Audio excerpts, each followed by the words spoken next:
closing ranks around Ukraine, European leaders conferenced in from various locations to say their piece to Donald Trump ahead of his audience with President Putin.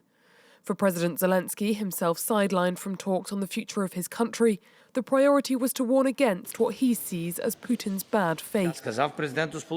I told the US President and all of our European colleagues that Putin is bluffing. He's trying to put pressure before the meeting in Alaska along all parts of the Ukrainian front. Russia is trying to show that it can occupy all of Ukraine. We need further pressure for peace. This as Washington has called for land swaps between Kyiv and Ukraine. But Zelensky has been clear that surrendering any Ukrainian territory is a red line.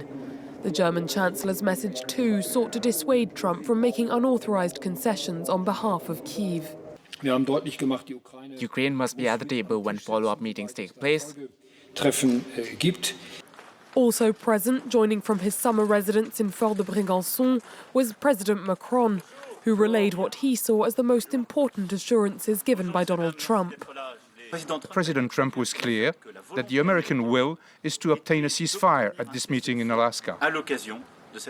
The second thing, which the US President was very clear on, is that the questions arising on Ukrainian territorial matters can only be negotiated and will only be negotiated by the Ukrainian President.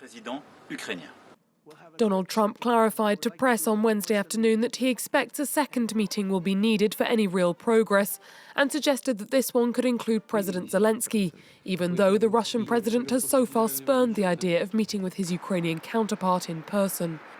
The Russian Foreign Ministry has dismissed Wednesday's talks as insignificant, saying that they served only to sabotage the ongoing diplomatic efforts of Moscow and Washington.